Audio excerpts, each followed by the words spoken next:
All right, welcome to the 16th episode of the Slava Heroyam Podcast. I am here for the first time with two friends of the channel, Ben Cook and Charlie Morris. They've both been on previous episodes, but I figured we could work together to figure out some of the strange goings on and also talk about an awareness campaign going on this weekend. Charlie and Ben, how are you doing today? Doing well. Thank you for having me. Yeah, good. All right, and we got a thumbs up from Charlie. Charlie is a filmmaker and documentarian who runs two podcasts of his own, uh, and Ben Cook is researching Ukraine on Substack, one of the leading channels on Substack, and has been heavily and is heavily involved in the Ukrainian Assistance Organization, which he co-founded. Just as a reminder of who these two gentlemen are. You guys are meeting for the first time today, so we had a chance to talk a little bit earlier and do a pregame huddle. But what the common thread that you've both had is help with relief organizations. So Charlie, I know you're not heavily involved at the moment in that, but go ahead and reintroduce yourselves at how you got introduced in some of those humanitarian aid for Ukraine projects that you were involved in. So I started off, I spent about a year being a volunteer based here in the USA for an aid group called Paracrew Humanitarian Aid run by Linda Stranden. She's from Norway, and her organization delivers aid into different parts of Ukraine, probably a lot like Benjamin's group does. And I could see that their posting was sort of somewhat irregular, and I reached out to them, and she said, yes, we could use a social media manager, so I did that. So basically, her drivers, supply folks would send me content from them being out, like after they had left an area. Then they would send me videos and footage from their time there, and then I would package it and put it into fundraiser videos to help them pay for gasoline costs, or as they say, petrol. Petrol. Petrol. And so that was really satisfying work. And I really enjoyed it. And through them, that's how I found out about a lot of other Ukrainian aid groups, because often they would interface with another aid group that would then take the supplies to somewhere else or other areas. And then I was just like, wow, there's this whole network of these tiny little aid groups that are having a really big impact in these small villages that never made the news, and a lot of people that really need help. So it was a big eye opener for me. Yeah, and I want to talk about one of those networks, which the some of these networks have an organization that helps coalesce them all, like Blue Check, who is the kind of the networker for your organization, right, Ben? Is that correct? So they're the networking hub, and then they're our main source. They're our most reliable source of grant money, and so anybody who's ever started NGO or humanitarian foundation or charity knows that you can't get a grant until you get a grant. And what that duality means is that nobody's going to trust you until somebody trusts you. And then they can see that you are, in the business. So Blue Check does things differently. They do spend a lot of time doing background on the founders and owners and people like that to make sure that the money's not being wasted or stolen. So when others see that you're working with Blue Check, that is definitely a feather in your cap. Okay. Awesome. And it's also so if you're a listener, that's Liev Schreiber, the actor Liev Schreiber, that's his organization. So really? Yeah. And so I've covered them before. I've covered Blue Check before on this channel. But the QR code and the banner on that is showing right now is giveuao.org. Each in your individual episodes, we covered your organizations. But today, but I do want to show. Well, let's see. How do we do this? Our main topic for today is Kherson, a city being destroyed by a war crime called the human safari. And what a human safari is if you're joining this channel first time, when this is your first episode watching, I talk about it a lot, but it's essentially Russian drone operators hunt civilians. And we're talking about first person view drones, small ones that you can buy at Target and anywhere. You just attach a grenade or an explosive to those and you fly them at a car. Cars are some of their favorite targets, but they'll target anyone they can find out in the open. Mm-hmm. So UAO has finally got back into Kherson, as I understand. Is there something that happened that allowed you guys to get back in there? Because I've been talking about it before. It was kind of because of the human safari, it was cut off from pretty much everyone. Yeah, they stopped letting us in for a long time into Kherson. I don't know. I have asked that question, but it wasn't answered. I was talking to Mike, and we were talking about one of those things where you're chatting and you're talking about 6 things, and one of them gets missed, and that was the one that got missed. Is why they were allowed back into Kherson. So I don't know the reason, but I do know that location is on the river, so it is at the front. And right, generally speaking, we don't do red zone work, but that is definitely what I would consider red zone work. Yeah, right. And Kherson needs it, and I'll give you my theory of why you're able to get back in there in just a moment, and that'll lead into how people can help with the human safari. But first, we need people to know what it is, and in order to do that, the QR code in the top left right now takes you to humansafari.org.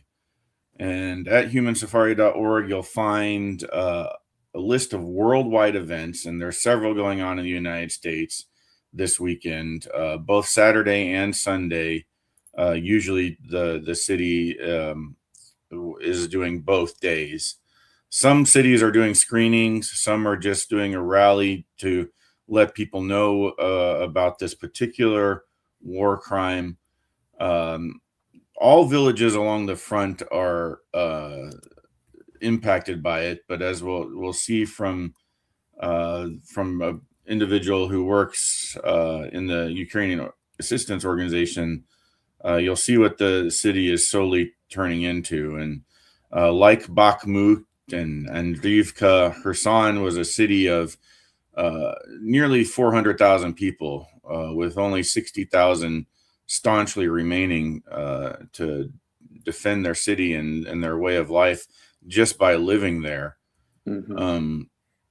But it's deteriorating slowly over time because of these attacks, which we know about, not because of any intelligence work or independent journalism, but because of the Russians post and brag about it on social media, Telegram in particular. So go to the website, check it out. There's events in Dallas, Fort Worth, where I am, but also Denver, LA, San Francisco. Let's see. That's what I was trying to do, is share some of the actual website. The hardest thing to do with this podcast system is to share the screen correctly. Okay, share, because now I have to share it, and now I have to add it to the stage. There we go. Okay, so here is the actual website, December 13th and 14th. Humans are not targets. I like that. Yep. So United Kingdom. Here, I'm just scrolling through all these cities. That's great. Cities and screenings. And here are now the resources. The key resources are what's going to stay the same after this weekend, and anybody can go to it. There's a link to articles, firsthand testimony.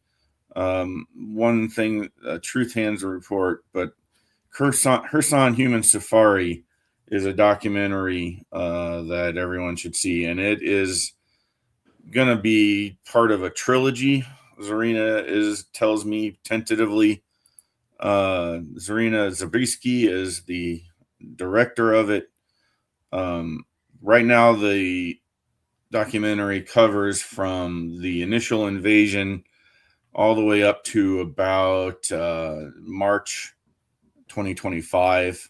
But the attacks have increased like exponentially since that time. So she's had to go back and cover more.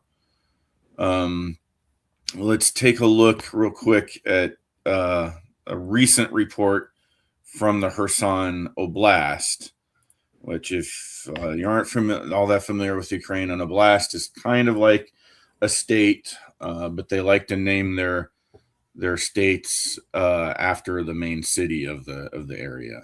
And so in the news, you hear about Donetsk and Luhansk a lot. Those are the eastern oblasts. Kherson is right along the Dnieper River in the southeast.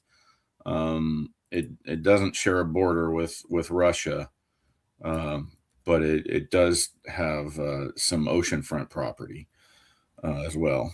But we're talking about along the border where the fighting is, right on the Dnieper River.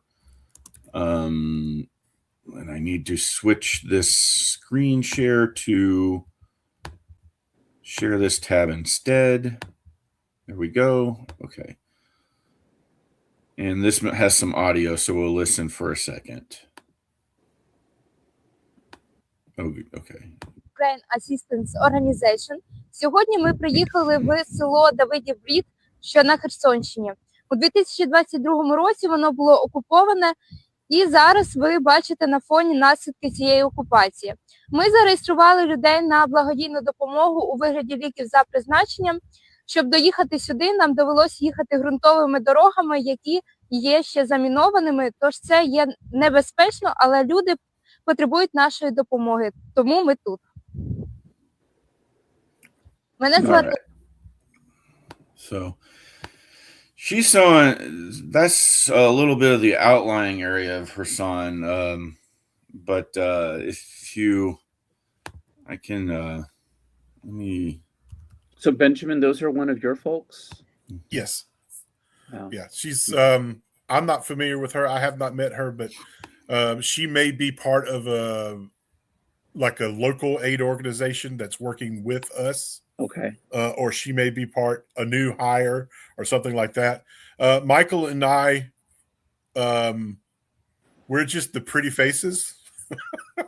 Mm-hmm. Lisa and Anastasia, a different Lisa and Anastasia, two local Ukrainian women, they run the day-to-day and they are absolutely amazing. They, Mike, it used to be Michael was running the day-to-day, but then, it just took off and just required so much work. He had to get help. And then they, you have a good employee when they just take over.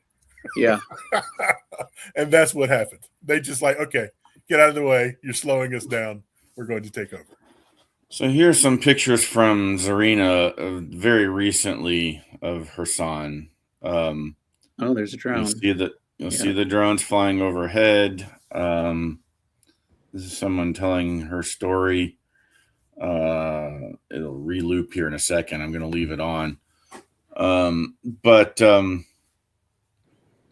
One organization that has made a difference for getting into Kherson has been the Sunflower Seeds for Ukraine. And that's where people can donate to help. It's one thing that they provide is anti-drone safety nets. And when I go back to showing you pictures of Kherson, you'll see these nets placed all over the city, but also on the roads leading in and out of the city for several miles. That has helped to protect the city, but it hasn't been foolproof for a lot of reasons. There's constant artillery strikes to take those down too. A lot of sabotage. They'll of course use drones to blow up the nets and then make them have to put them back up and then attack the crews that are doing that. So what you need is what people need is drone detectors. And Right. I think this same video has some pictures of drone detectors, so I'll go back to it. So there's Husan. There's a drone detector. Wow. You can get those to civilians. They like to attack cars, as I said. This is Zorina Zabriskie. You'll see all this in all kinds of ways in the documentary. As a piece of shrapnel. There's where an explosion. That's not just a pothole. That's an exploded hole where someone was walking. And yeah, the whole city kind of looks like this, marketplaces. So you saw this one before, and I wonder if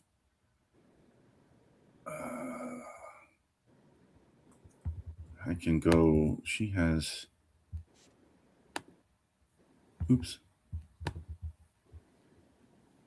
All right.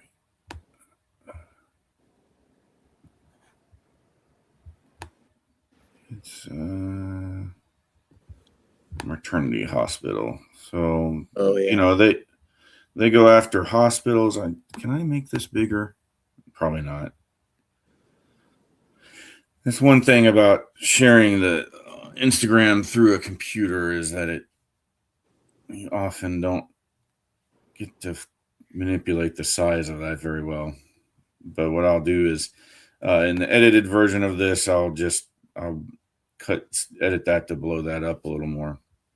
But so that's a good amount on that war crime. And of course, there's other war crimes going on. Everybody is usually told about the cruise missiles and the long range drones and the kidnapping of kids. But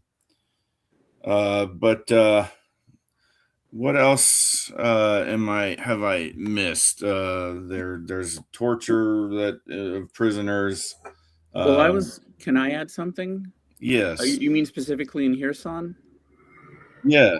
I know. Well, I think sometimes there's so much focus, and rightfully so, about the human safari aspect that sometimes people also overlook the fact that they're also getting hit daily by KABs and Shaheeds, missiles, and even tank fire.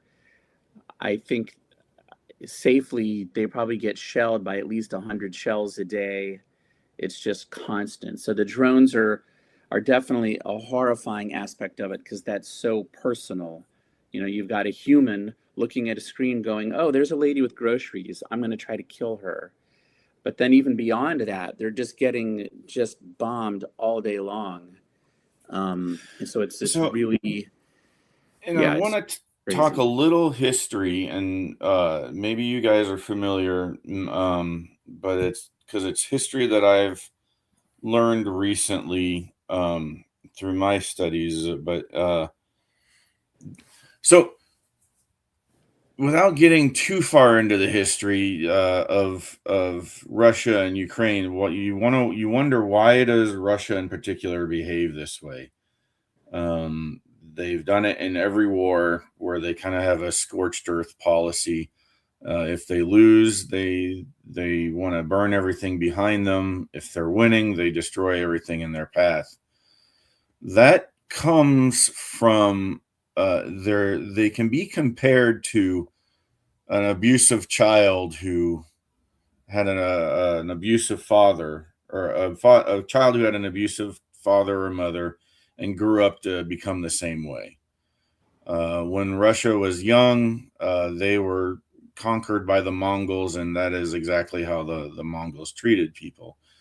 Then the Khans had a scorched earth policy, and as many history students may know, were not very friendly to those that they captured. And the only relief Russia had was when the Khans would fight amongst themselves. Ukraine, who's a different people in a lot of ways, in so many ways that distinguishes them, grew up with different conquerors. They were conquered by the Poles. Now, Ukraine developed, in order to survive, a democratic society of mercenaries called Cossacks. And that's where you'll get a lot of Ukrainian cultural references, because they're very proud of that free warrior society, and who Russia, for a time, tricked into working for them. They said, come work with us and you'll get all the benefits, and we'll protect you from essentially the Poles, but also the Swedes. And this whole area, this breadbasket, is where the Ukrainians grew up as a people and came together. But they were originally, the Rus were part of them. The Rus established Kyiv, and that's what Putin tries to use to claim Ukrainian, heritage in his revised history. But the original Rus became the Cossacks and the Ukrainians. And then the Muscovites stole the name Rus in order to make them sound like the original founders of the area. And so they not only, steal land and people, but they tried to steal heritage, and they continue to do that by trying to kidnap kids and turn them into soldiers for their own cause. And the teenagers, they do that too. The younger ones, they send to families further into Moscow and that kind of thing. They're hard to find. So that's a different war crimes that are all related. And even some of the international situations and I wanted to touch briefly on the Venezuela situation, because there has been concerns about the type of Shahed type drones going to Venezuela. You've been studying that a little bit, Ben? Can you comment on it? Yeah, I mean, it wouldn't take much for that to happen. Wherever there's a conflict and a place for Russia to be in conflict with the U.S., they will go there. Whether it's Syria, Africa, Ukraine, Russia's whole excuse for going to war in Ukraine is for it to be a proxy war with the West. When people in the U.S. were talking about, like Dan Crenshaw, we're talking about a more active role of the U.S. military against Mexican cartels. I'm not saying yes or no to that. My caution was, just know that Russia will immediately show up and start fighting us via the cartels. And that's exactly what's happened in Venezuela, and will continue to happen. Everywhere we go, our adversary will be backed by Russia. That's just a guarantee. And to an extent, China as well, as much as they can be part of it. And so, yeah, it wouldn't be surprising if they had a bunch of Shaheeds, or at least a technology transfer, so that Venezuela, which is the more dangerous version, by the way, the least dangerous version is just to show up with a cargo shipload of Shaheeds. The most dangerous version is a technology transfer where Venezuela can make its own. So yeah, that could be it. And they, also just general advice on how to ISR over U.S. ships. So the information transfer is the scary part. Yeah. And the information transfer is scary, but it's the overall goal here with war crimes and turning, making sure Venezuela is an adversary for us, which sort of our own politics is in the games that our current leaders are playing, is bringing more attention to it. And so wherever, as you said, wherever we're getting involved, Russia's going to get involved too, in an opposite force capacity. But the goal there is downfall of democracy and rise of autocracies through post-truth, through making the threat that Americans are concerned about is drugs. But really the destabilization of it is between neighbors again, there between Venezuela and Colombia. Mm-hmm. That's why you wonder, why are we striking boats so far from the U.S. in international waters? Part of that whole deal is that is meant to keep the region destabilized. Under the guise of stabilization. Yes. Under the guise of the Monroe Doctrine of stabilizing that region and keeping Russia and China out of that region. So Trump's idea of keeping Russia out of the region is to make sure that they go into the region. So yes, pretty much. And again, that could be a whole topic on that. But when you have one country that can be a bully and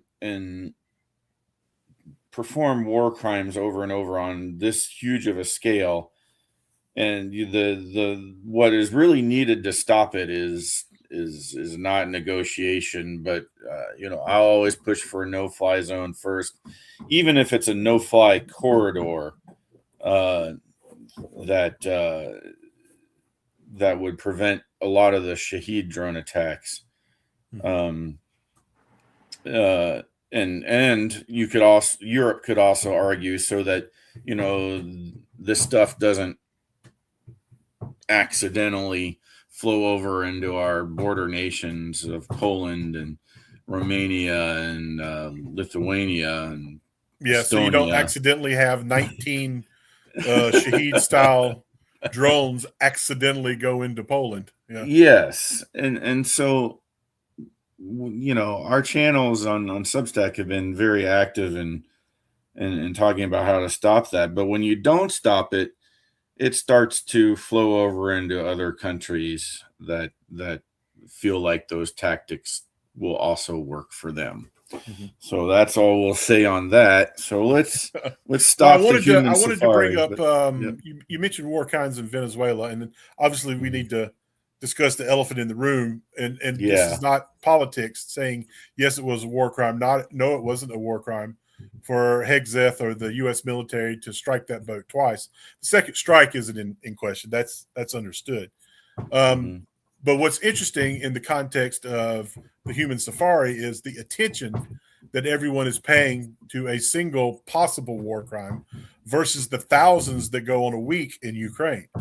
And I don't think that's hyperbole, me saying thousands a week, because every time Russia strikes Ukraine or sends a drone over into the civilian parts of Ukraine, that is a war crime. Yes. It's also, genocidal. So, there's two things going on. The kidnapping of the kids is obviously meets the definition of genocide, targeting of Ukrainian civilian structures, apartment buildings, things like that.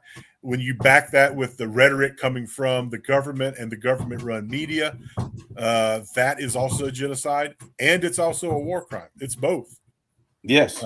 So absolutely. It's interesting that so much ink is being spilled right now about the possible one war crime that happened between the U.S. and Venezuela versus the thousands that go on daily. Not that countries haven't or the media hasn't covered it. I understand why they don't cover it every day, because it doesn't get the clicks. But it is interesting. So, and the other thing I want to point out is the bias that happens to a lot of people, to almost all of us, actually. You just have to understand that was your bias and then work against it. Is that when horrible things happen to people, your natural first reaction is the just world bias, in that if something absolutely horrible happened to somebody, it's more comfortable for you psychologically to say, well, they must have deserved it in some way. Yeah. And you so see that Ukraine has suffered from that bias a lot. You see that all the time. With even with a wrongful arrest sometimes, like I don't want to get too closely into domestic politics, but everybody has seen somebody, not even in recent years, but in decades past, somebody gets arrested wrongly, handled roughly wrongly by police officers, and you assume that person must have done something wrong, must have resisted, must have done something that the police officers felt was dangerous. And that's not always the case either. Sometimes people just are addicted to the power they get, and they forget how they should behave. And so that happens to people, it happens to countries. But it's a natural bias we all have. It's no one is immune to it. The only thing you can do is know that you have that bias, and then look for it when it pops up and try to suppress it and work around it, which that takes effort, and who likes to give effort? Yes. So that leads, I talked about here's a thing that you wonder about how your bias is affecting, because you wonder, my bias is Russian military isn't very good, but I want to share the hero. Let's see. I lost the videos of it, but real quick, I want to get into our next topic is speaking of Russian military and Russian politics and ships being blown up. I want to talk about the Russian Shadow Fleet. But first, I didn't mention to you this, Ben, but in our pregame, but I mentioned it to Charlie. Russian soldiers are behaving kind of weird when they're confronted with drones, aren't they? Yeah, they've been the either explicit training or tacit training, or whatever you want to say, has gone from if you see a drone, you're going to die, possibly horribly. It would be better if you took your own life so you didn't die horribly, to just freeze and maybe they'll pass you by. That seems to be the new training, is just freeze. I think not because it's effective, but because the PR from what became known as Putin's last kiss, which was the rash of Russian suicides that were on video, was just bad. So they had to come up with something else to tell the troops, some more cope. If you've ever heard the term a cope cage, that's just something to get you to go into battle. This will protect you. This talisman, this charm repels the enemy's bullets, that sort of thing. And so the new thing is you just freeze. Like this guy. Yeah, that guy, that's my favorite Russian, not just because he's a dead Russian, but because he brought his bottle of vodka into battle with him, because he knew what was going to go down. He was going to go down drinking if he was going to go down. Yeah. But I was surprised by that photo because it's a recent photo. I thought they had long since cleared out all the prisoners and drunks and malcontents from the city streets, because those were some of the first people to die in Bakhmut, were all the malcontents and hobos and drunks and winos, or whatever you want to call them. Russia rounded all those up early. I guess they missed a couple, and this guy was able to hold out and at least get a bunch of money for his family. Yeah. And I've seen them still committing suicide, but the ones that commit suicide are there. For example, there is a group of soldiers and they got hit by a drone, mm-hmm. and the guy was wounded, but he was the only one left alive. Mm-hmm. And instead of trying to fight through his wound, which was to his ankle, I think, maybe his foot got blown off, instead of putting a tourniquet and trying to fight to live, he just killed himself. Because he knows nobody's coming to help him. That Russia, depending on where you are and what's going on, you may have a chance to be medevaced on the Russian side. Ukraine tries as much as they can, because of drones. It's even extremely difficult for Ukraine to medevac. I mean, there are people who have waited weeks who are injured to be medevaced on the Ukrainian side, but just because of the drone situation. I mean, we've all seen videos of the MRAP vehicles coming in to bring supplies and take out the wounded, just getting pelted constantly by drones. And it just depends on how lucky the drone is and what kind of munition they are on how well the MRAP will survive it. You know, it's pure luck. And to those of us who are trying to get humanitarian aid to both civilians and soldiers, and, you know, even to have like this organization that we wanted to talk about, that's a good segue, is so maybe you can tell us a little bit about Project Cananston, Charlie. We're willing to just send anybody we can to rescue soldiers or frontline people. Can you tell us about Project Cananston, Charlie? Sure. You remember? Sorry, I thought the screen froze up for a second there. Oh, yeah, Project Constantin. So one of the original founders was Peter Fouché. And when Peter was still alive, before he was killed in the line of his work there, they were doing combat medevac stuff specifically. And you can still, if you kind of scroll back through their social media, you can see all the stuff Peter was doing. But sure, he would deliver aid, but then it was also tons of medevac stuff. And like if you go to their memorial page, probably under the About link, you can see 2 of their major people have been killed while doing the work that they were doing, of their founders. And so after Peter died, they sort of reorganized. And now Jana from South Africa, she helps run it from South Africa. And then Hannah, or Helena, up at the top there, they decided to focus on just doing what they do now, which is, you know, delivering aid and doing all sorts of different things. I think Helena was who you were telling me about before. Yeah. Okay.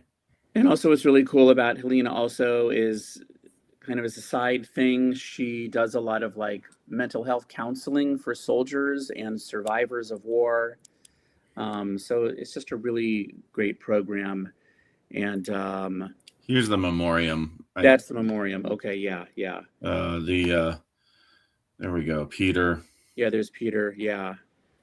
And he was a very unusual, just super charismatic, passionate guy. But yeah, so there's 2 of their directors have been killed while doing the work. British citizen. Yeah. So Constantine. Mm-hmm. So there's 3. Keep talking about them. I'm going to switch from the website to their social media. Sorry, I didn't know what you were about to say there. But yeah, if you look at their social media, they're pretty good about posting new things and what they're up to and things like that.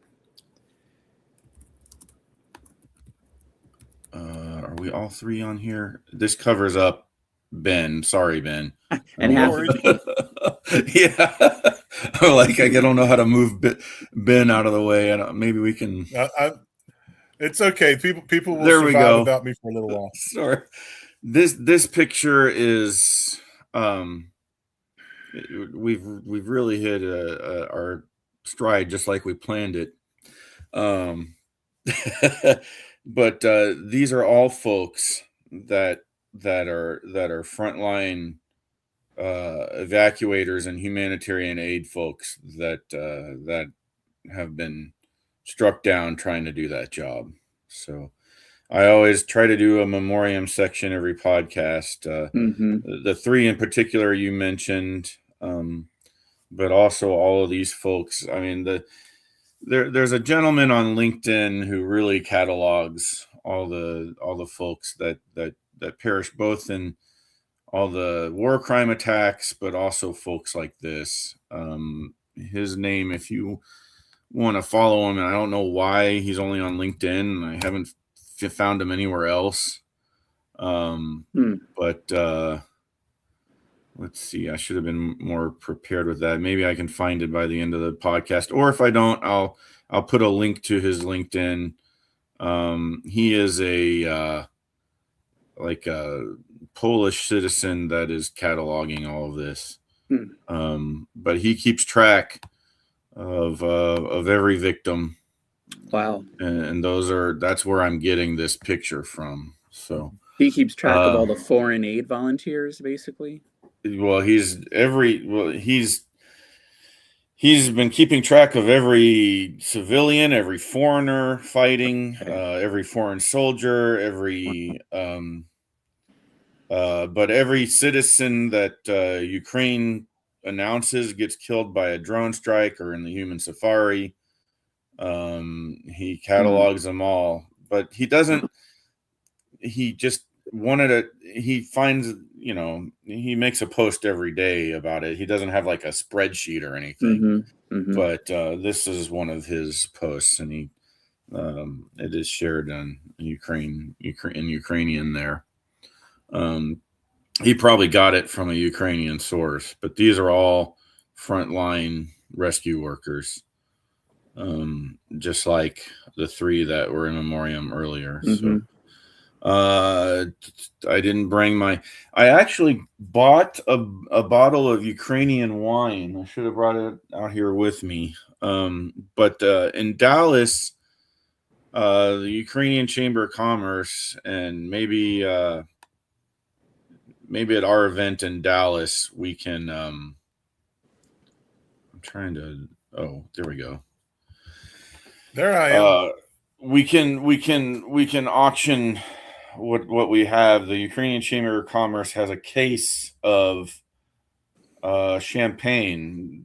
For people that don't know, Bakhmut, before it was destroyed, was Ukraine's champagne center. And now it's gone.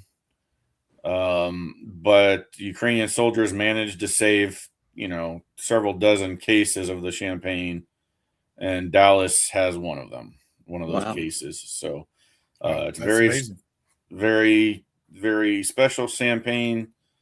You can get it for a $200 donation to the Ukraine cause. If you watch this podcast or watch the edited version, just let me know, message at my Substack, and we can figure out how to get you a bottle through the Ukrainian Chamber of Commerce here in Dallas. But those are not to be opened until victory. So, because they will never be made the same way again until Bakhmut is rebuilt. So, what else? Oh, okay. Now for this business. Here is a nice little video on repeat. If I can remember how to operate my thing okay, so this is a video on Reddit, and I don't know if you've shared this same one, Ben, but yes, of a naval drone attacking the Russian oil tanker, part of their shadow fleet. So these are kind of our other heroes of the week. The first heroes are the ones that go in and help places like Kherson. But I'm doing a double whammy this week because this is really important. I don't know if this is miners, birds, same connection, but there must be another organization that handles the naval drones. But what is the Russian? Likely the Ukrainian Navy. Yeah. Yeah. What is the Russian Shadow? So the SBU also operates these drones as well. Mm-hmm. Okay. Wow. And they can be really fitted. Cool. They can be fitted with. They've tried things and successfully fitted these drones with surface-to-air missiles, or even jury-rigged sidewinders, basically. Wow. And attacked Russian aircraft taking off from Crimea. Can I ask, what's the scale, the size of these drones? Like, are these tiny little things like this big, or are they big enough for a person to sit on? Even though think of the biggest Sea-Doo or jet ski you've ever seen, and they're slightly larger than that. Only slightly larger than that. They're a little bit wider than those. But yeah, it's about the size of a extremely large, like a 4-person. So it's like a wave rider. The wave runner. Yeah. Wow, that's what they are. Okay. Mm-hmm. Yeah. And they're somehow remote controlling them. That is fascinating. Yeah. So the little device you see on the front of the boats is a Starlink device. Mm-hmm. Yeah. So it's a mixture of. They're not communicating with just one way. It's a mixture of things. But that's a Starlink device right there on the very front, most likely. So in this video, they're taking out a Russian oil tanker, and that affects the economy and also the apparatus, right? Like, so yeah, it does lots of things. So it makes crews not want to crew the vessel, but you can eventually throw enough money at it that everybody will go. Will do it, but it makes it more expensive. It makes it impossible to insure. So normal insurers don't insure the vessels. So India, China, and Russia are individually insuring the vessels. So that makes that extremely expensive to do. And it just takes another boat out of the chain of the Shadow fleet. The boats aren't in good condition. Ukraine is using as low a charge as possible to keep the Europeans happy and the oil spills down to a minimum. Because it took 2 hits to disable the locomotion of this vessel, and they hit it at least 3 times. Wow! But it took 2 hits because Ukraine is using such a small charge, and they're hitting them empty, coming back to Russia to fill back up. Oh, okay. Yeah. So when you say the Russian, see that the waterline mark between empty and full, there's that's the color difference on the side of the hull. So what is the Russian Shadow fleet? I've always wondered what that means. Mm-hmm. Well, it's no longer Shadow. We know exactly who they are and where they are at almost all. The moment you go into a port, everyone knows where you are. The moment you cross the straits in Turkey, everyone knows where you are and who you are. Okay. Ports are highly surveilled, and ports have their own commercial surveillance that everybody agrees to. Like all these people are like this ship was moving without its transponder on, but that in and of itself isn't enough to hide it in the Black Sea. Like in the open ocean, turning your transponder off will be enough to hide you. But as soon as you come into ports, there's surveillance between ships. There's surveillance in the port. Everybody knows who you are and where you are. So number one, it's no longer Shadow, but that's what we're going to call it. Okay. Number two, it's just old vessels that Russia and China and India have paid for that can't be insured anyway because they're too old and have too many violations. They've just bought these, put crews on them, and none of the crews, almost none of the crews are Russian. Wow, really? Even though Russia dominates, like if you look at the percentage of nationalities on crewed vessels, commercial vessels, one of the highest is Russia. One of the second highest, or one of the other highest, used to be Ukrainian. But now most of these people are Indian, Southeast Asian, and that sort of thing. And what's even more interesting is that all of your ports in Russia are also not run by Russians. So if you listen to the chatter, when you remember a couple weeks ago when Ukraine hit one of the ports, and there was chatter between the vessel that was hit and the port authority, neither of those two people were Russian. It's not surprising that the captain on the ship isn't Russian. but the person he was talking to in the port was also not Russian. Wow. Yeah. That is really interesting. Yeah, it's not odd at all that your what do you call them? Port Harbor authority, master? harbor master. Thank you. Yeah. That your harbor master isn't from the country that the port is in. Yeah. And we just had a recent retaliation, quote unquote, to this too. This has happened probably 2.5 hours ago in Odessa. The first reports are it was hit by a ballistic missile, which a ballistic missile coming from Crimea is basically undetectable.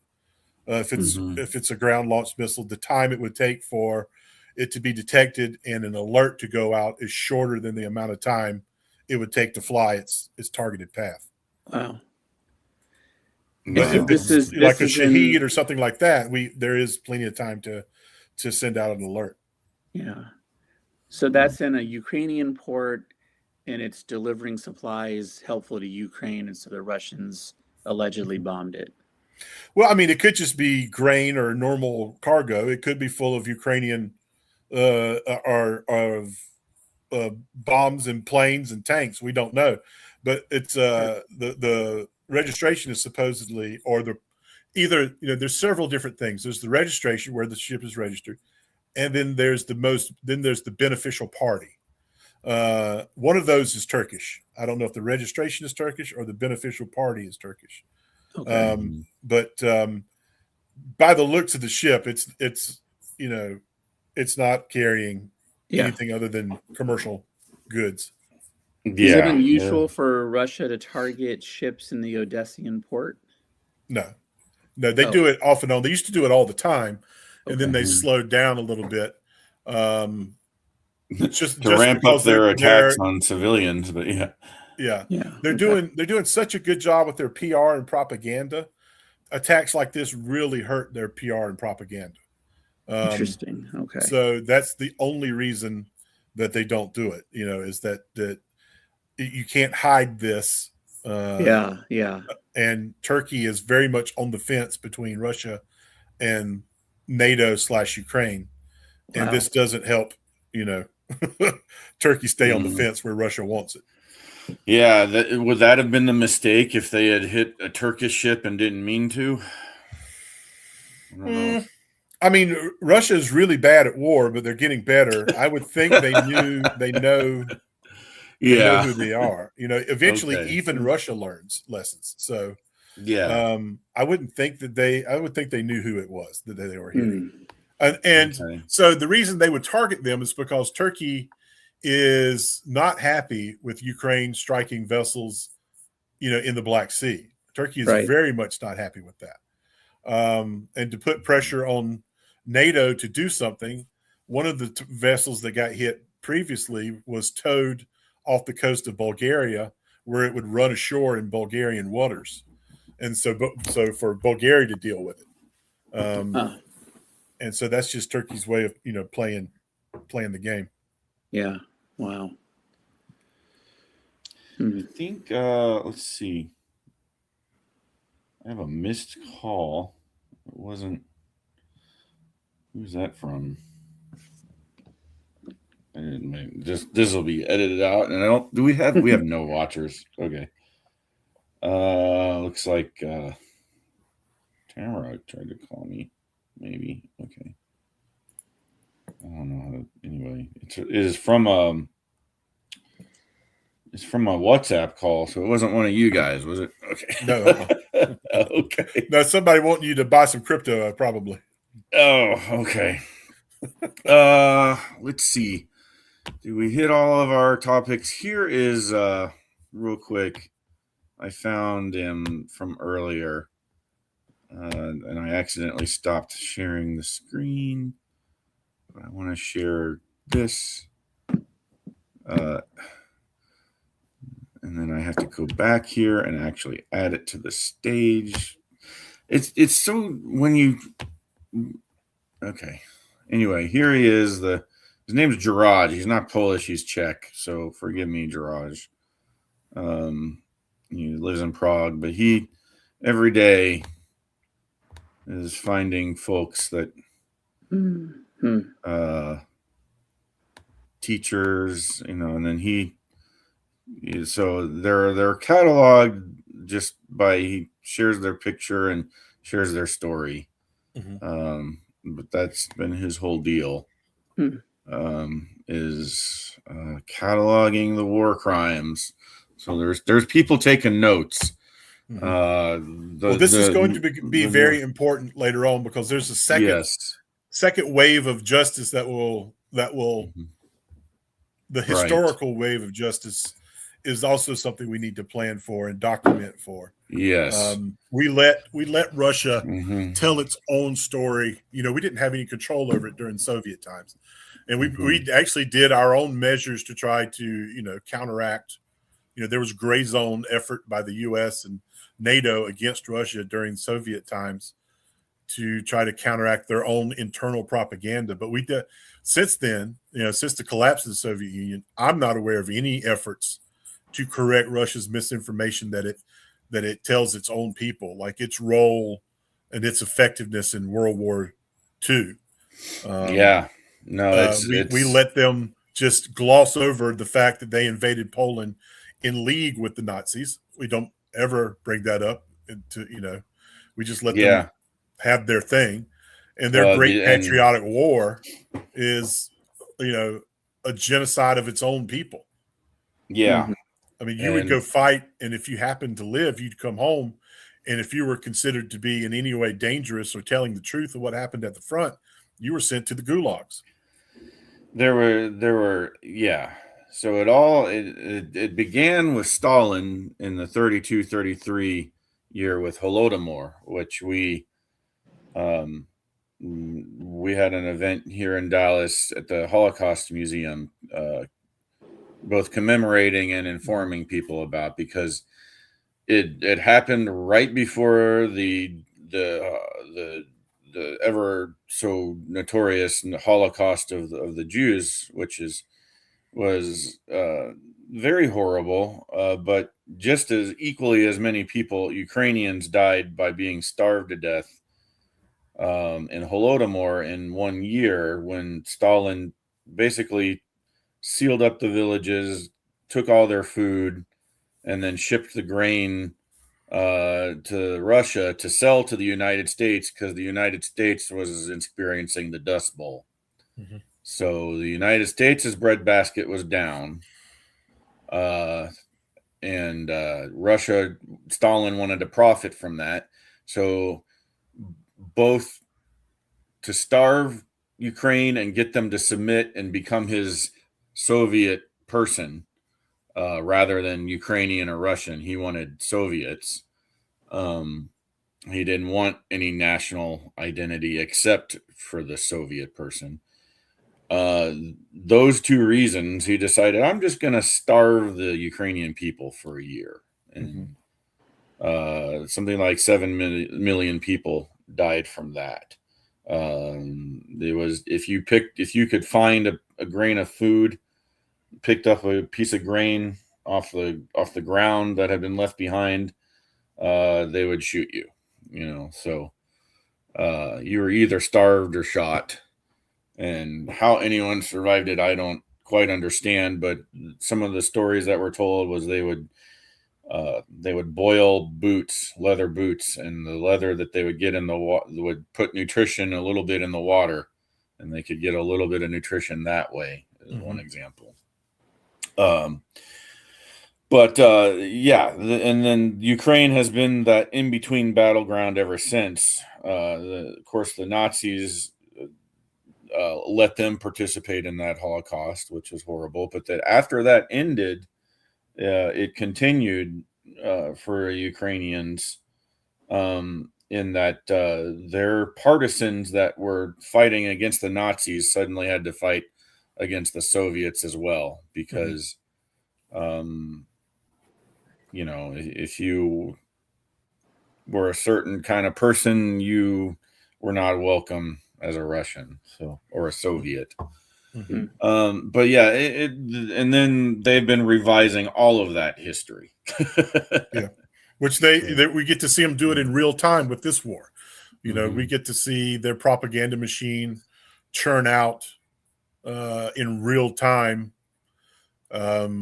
what their narrative will be going forward in this special military operation, to conquer the Nazis in Ukraine and defeat NATO. That's their narrative. And we don't do enough public diplomacy to fight that narrative. That's been one of the things that Are they still calling it that, even though they're negotiating for peace? Yeah. They're still calling it that. And I don't understand why Western leaders don't do more to call out excuse my language, the horse shit that is just permeates out of Russia. And it takes hold because of, we didn't have this in World War II. We didn't have the internet and social media. We didn't have something that Russia and China are very good at exploiting. We didn't have them using our freedom against us in the way that they can do it now. And so our leaders just don't react in the way that they should. They don't call Putin who he is because they're scared of him. And they just or they join him and worse still. So I don't understand how that works. Well, the good news is that midterms are coming up, and we don't have much longer to worry about that. Three more years in the grand scheme of history is not that long a time. So, but anyway, it bothers me that we don't do that. But Zelensky today did a great piece of propaganda. A week ago, Gerasimov sat down in front of Putin and said, "Hey, we took Kupiansk." And then Zelensky this morning shows up in Kupiansk in a just fantastic hold my beer moment that said, "Hey, you did not take Kupiansk. I'm standing in Kupiansk," which really shows. It shows not only the difference between him and Putin, but also the difference between him and Trump. It really makes him look like a very unique world leader because people are desperate for some leader to rally behind. That's why so many people like Zelensky. Zelensky is a very flawed human being. So let's not get that wrong. But people are desperate for someone to rally behind. And so many people have started to rally behind Zelensky, and this was one of those moments that people look for, and he gave it to him. Yeah.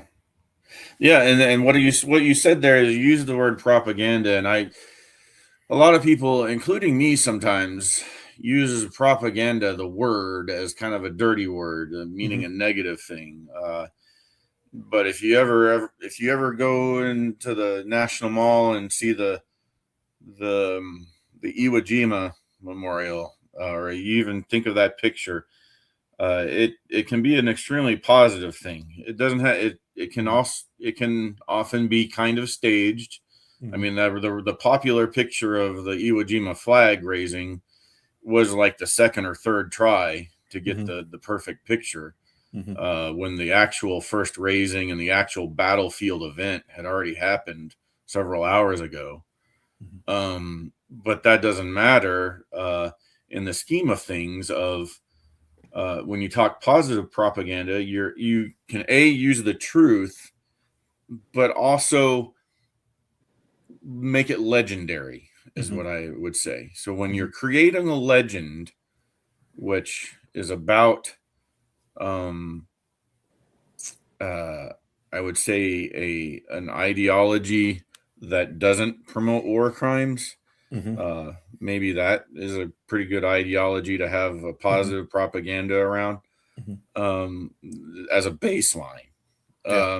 Then it can be a very positive thing. And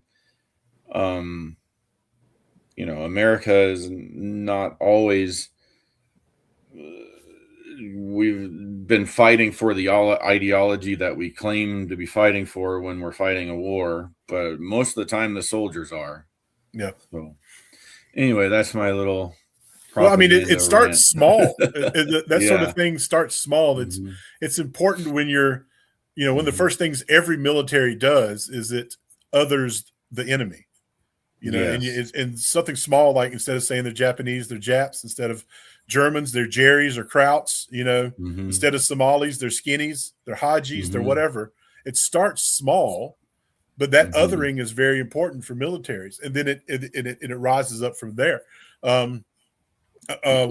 Ukrainians are chochos, to the Russians. In this war, the Russians are orcs. And the Russians were orcs. Yeah.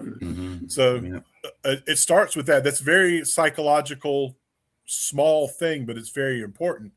And it actually comes back into war crimes in that, these are people committing these war crimes.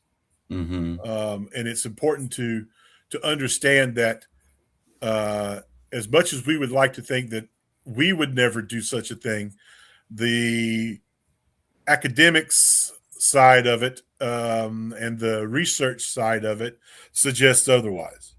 Yeah. It suggests that we are all capable of absolutely horrific things. And dehumanizing others. Yeah. And it's not hard to go from your neighbor who let you borrow his lawnmower to the guy who's turning you over to the secret police that he knows are going to take you and your family and torture them to death. That is not a big jump. No. Nope.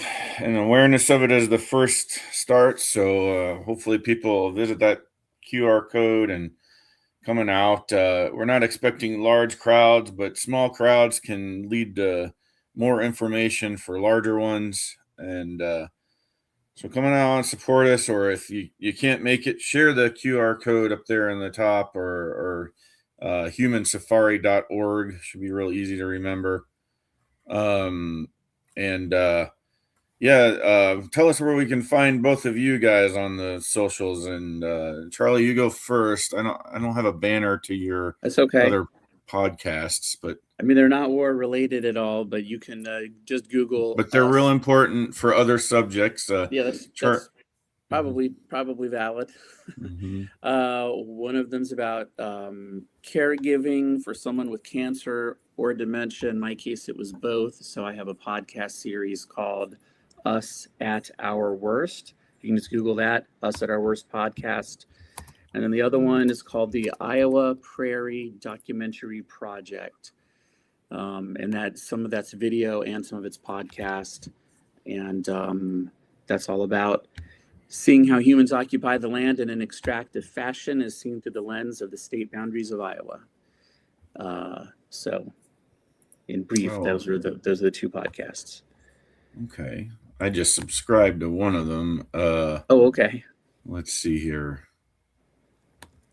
I will real quick show everyone this. There you go. Can be found on YouTube. Is this it? Yes. Okay. Some of them, there's only a few that are videos on YouTube. And then I stopped doing video and podcast. And so all of them can be found over on the, on pretty much any listening app as a podcast. So, you can find your way through the YouTube channel to the podcast channels. There's links. The pros say wherever you get your podcasts, which for this one is you find me on Facebook, on YouTube, and on Spotify specifically. And for those of you that were, if anyone is listening on Spotify, I know there's a lot of visuals that I used, so try to get better about that. But let me know. Yeah, but I think we kind of well described what we were looking at this time in terms of ships blowing up and small little drones. So imagine a ship on fire. That's what we're looking at. We had lots of ships on fire. The websites are mentioned, so you can go to them. But there is, it's hard to memorialize people without seeing their faces, so I do that here as well. And any other closing thoughts from you both? No, just if you can go to the charity, which is giveuao.org. So that's giveuao.org. Or I encourage you to go to our Instagram, which is at giveuao. And because there we update the Instagram, we don't really update the website. We're horrible, just like everybody else with updating websites. But the Instagram is updated often, and you can see if you do donate, that's where you will see where your money goes. Outstanding. And I also put, while you were pitching that, the QR code now on the screen goes to giveuao.org. So anyone watching on this on YouTube or Facebook will be able to go that way as well. So, and if you want to hear me scream into the abyss, well, not hear, but read me scream into the abyss, you can go to my Substack, which is researchingukraine.substack.com. People are going to start figuring out that Substack is a good place to go for news. And I'll pitch it real quick as a fellow stacker. You getting your news feeds, your 24-hour news cycle.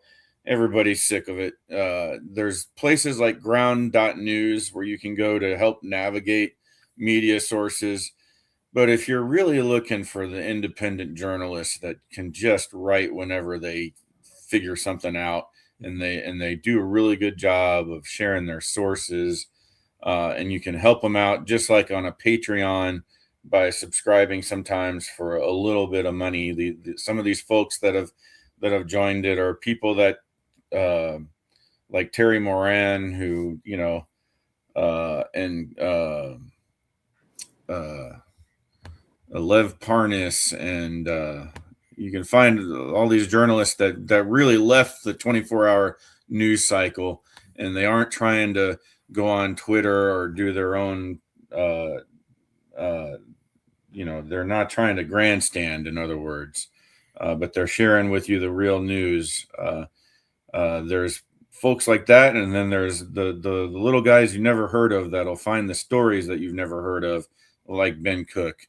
And so encourage people to check out Substack if you have not. So, all right, well, that will be our show for today. And as always, I always say, glory to those who defend the Constitution of the United States. I like to say Slava Heroyam, but this show is called Glory to the Heroes. So Heroyam Slava. And I will toast with a Red Bull this time because it's still morning. Toast with coffee. Coffee. All right. I'm going to end the stream, and you guys can stick around for a second if you want. Yep. Let's see. End stream.